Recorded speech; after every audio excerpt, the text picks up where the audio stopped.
Lo que parecía el final de un imperio, quizá fue el principio del engaño más grande en la historia del narcotráfico mexicano. Esa madrugada, los noticieros interrumpieron la programación con una sola frase que estremeció a todo el país. Ha muerto Amado Carrillo Fuentes, el Señor de los Cielos.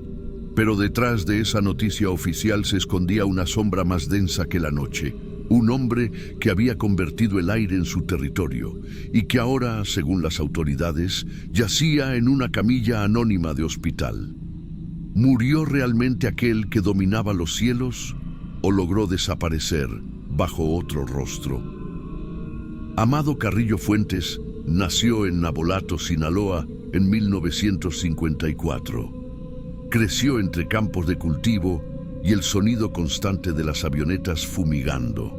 Su madre, Aurora Fuentes, era una mujer de carácter fuerte, acostumbrada al trabajo duro. De su padre se hablaba poco, pero el destino del joven Amado cambiaría el día que su tío, Ernesto Fonseca Carrillo, mejor conocido como Don Neto, lo llevó a su mundo. Aquel adolescente que piloteaba avionetas agrícolas para regar fertilizantes empezó a transportar algo más valioso que semillas.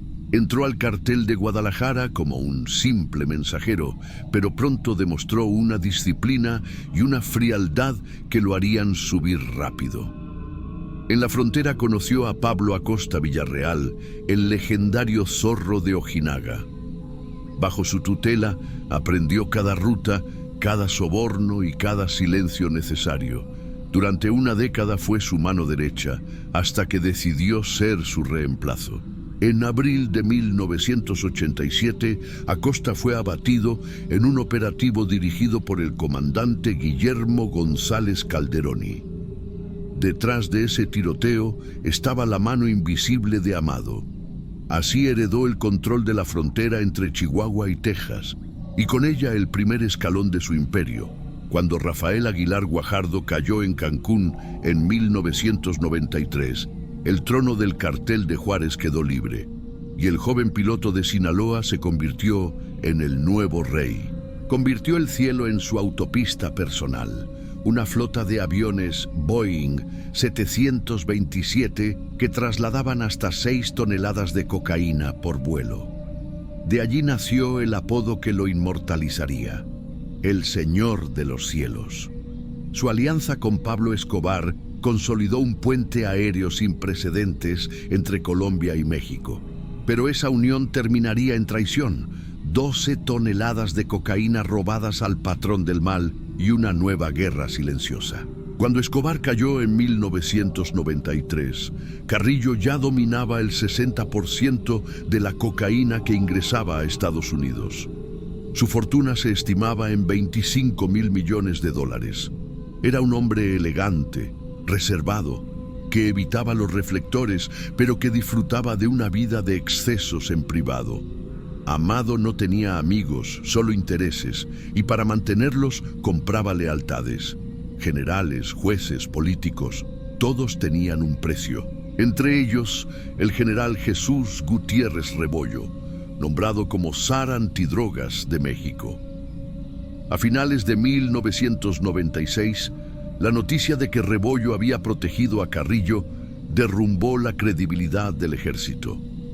El general fue condenado a 40 años de prisión, y el Señor de los Cielos pasó de ser un fantasma poderoso a convertirse en el hombre más buscado del continente. Acorralado por la DEA y traicionado por algunos de sus propios hombres, Amado emprendió una huida que lo llevó al sur del continente. Usando pasaportes falsos bajo los nombres Jorge Torres y Jorge Venegas, vivió en Chile, Argentina y Uruguay. Compró haciendas, habló de retirarse, incluso soñó con criar ganado.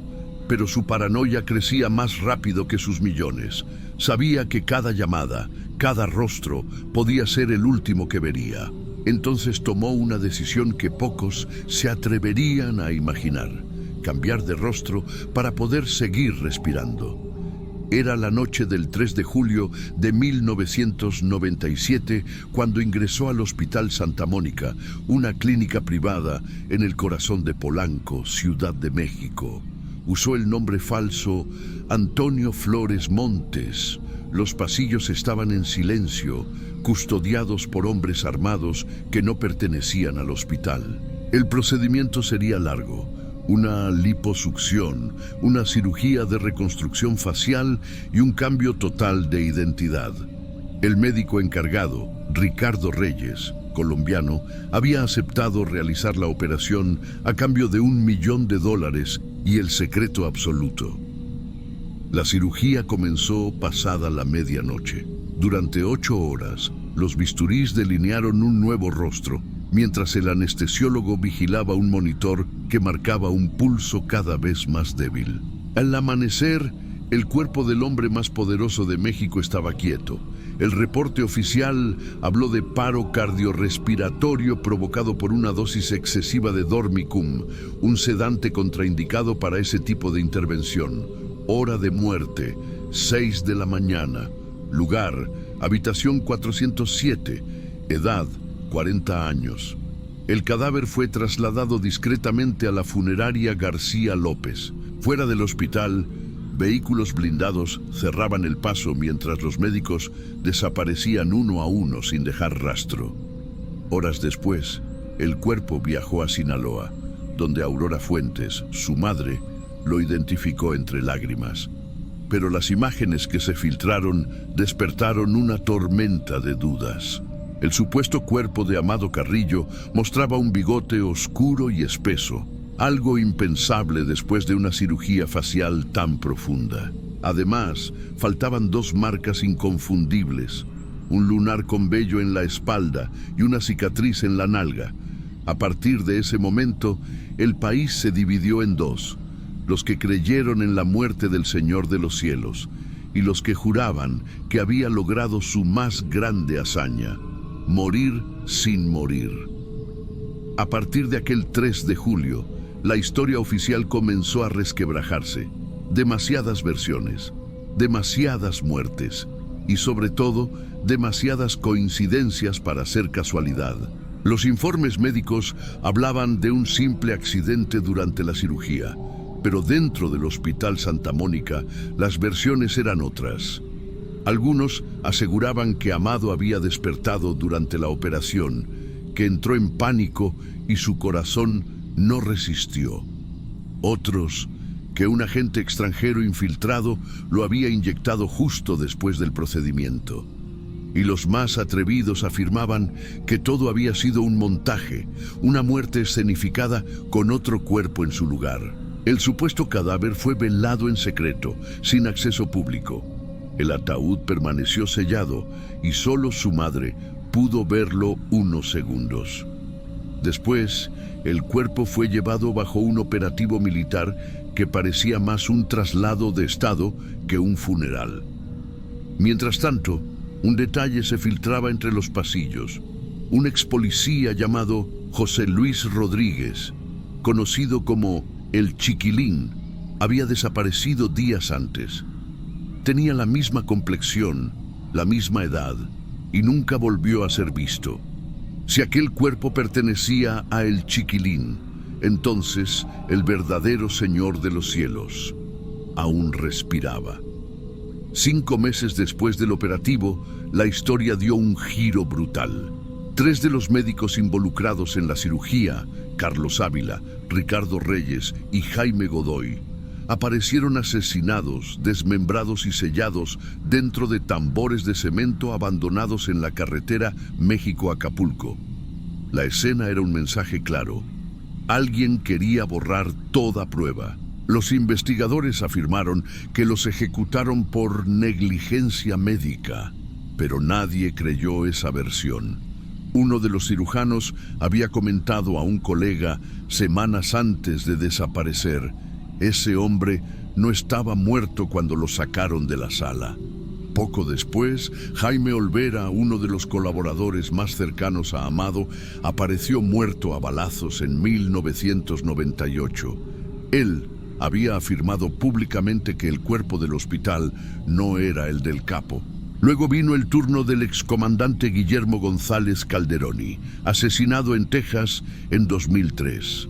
Había confesado ante medios que Amado seguía vivo, oculto bajo identidad nueva, posiblemente en Estados Unidos. Y en 1999, el periodista José Alfredo Andrade Bojorquez, autor del libro Desde Navolato Vengo, que aseguraba tener pruebas de la supervivencia de Carrillo, desapareció sin dejar rastro. Uno a uno, todos los que mencionaron la posibilidad de que el Señor de los Cielos siguiera con vida, terminaron silenciados. Ni la DEA ni la Fiscalía Mexicana mostraron jamás una fotografía clara del cuerpo. El expediente forense fue archivado bajo el nombre Antonio Flores Montes, y con él se cerró el caso oficialmente. El gobierno mexicano lo declaró muerto, y los Estados Unidos retiraron la recompensa de $5 millones ofrecida por su captura. En cuestión de meses, el nombre de Amado desapareció de las listas de los más buscados, y el control del cartel de Juárez pasó a manos de su hermano Vicente Carrillo Fuentes, apodado el Viceroy. Pero el misterio se mantuvo en los rincones. Algunos pilotos juraban haber recibido llamadas del patrón desde el extranjero. Otros aseguraban que lo habían visto con el rostro distinto en un rancho del sur de Chile. Nada se confirmó y nada se pudo negar. El entierro en Sinaloa fue una escena surrealista. Coronas de flores, camionetas blindadas, helicópteros sobrevolando la zona y un ataúd sellado con tornillos. La gente lloraba sin saber si realmente despedía a su benefactor o a un desconocido. Había campesinos que le debían su casa, familias que él había ayudado, niños que aún guardaban juguetes regalados por el patrón. El gobierno mantuvo distancia, temeroso de la magnitud del mito que se estaba construyendo frente a sus ojos. Y así, el hombre que hizo fortuna moviendo toneladas de cocaína fue enterrado entre rezos, armas y secretos. Tras su muerte, el imperio de Juárez se fragmentó. Su hermano Rodolfo Carrillo Fuentes, apodado el Niño de Oro, fue asesinado en 1997. José Cruz, otro de los hermanos, desapareció. Vicente, el heredero directo, fue capturado en diciembre de 2014. Y su hijo, César Carrillo Leiva, fue ejecutado años después, desatando una nueva guerra entre los carteles de Juárez y Sinaloa. Pese a todo, la riqueza de Amado dejó huellas imposibles de borrar. En Ciudad de México aún se levanta la Casa Cráter, una mansión de 3.500 metros cuadrados que los vecinos describen como demasiado grande para un muerto. En Guamuchilito, su finca de 24.000 metros cuadrados se convirtió en una leyenda local. Algunos dicen que por las noches se escuchan motores de avión que despegan y aterrizan, pero nunca se ven. Su madre, Aurora Fuentes, vivió allí hasta su muerte en 2014, cuidando un retrato de su hijo que, según quienes la visitaban, nunca envejecía. El nombre de Amado Carrillo Fuentes se volvió sinónimo de misterio. Inspiró series, corridos, documentales y sobre todo una pregunta que el tiempo no ha podido contestar. En 2013, la cadena Telemundo lanzó la serie El Señor de los Cielos, con más de 600 episodios y una audiencia internacional. Netflix retomó su figura en Narcos México. Pero detrás de cada ficción permanece la duda real. ¿Quién fue realmente Amado Carrillo? ¿Un hombre que desafió al cielo o un fantasma que aún lo habita? En los registros oficiales, el Señor de los Cielos está muerto. En la memoria de su pueblo, apenas se fue. Y en los pasillos más oscuros del poder hay quienes aseguran que sigue moviendo hilos desde algún lugar donde nadie puede alcanzarlo. Quizás Amado Carrillo Fuentes logró lo que más deseaba, que dejaran de buscarlo. O tal vez fue un hombre poderoso que cayó víctima de su propio imperio. La verdad aún sigue en el aire, igual que sus aviones, porque mientras existan nubes, habrá quien mire hacia arriba esperando ver pasar una vez más al Señor de los cielos. El Señor de los cielos, el hombre que desapareció entre las nubes.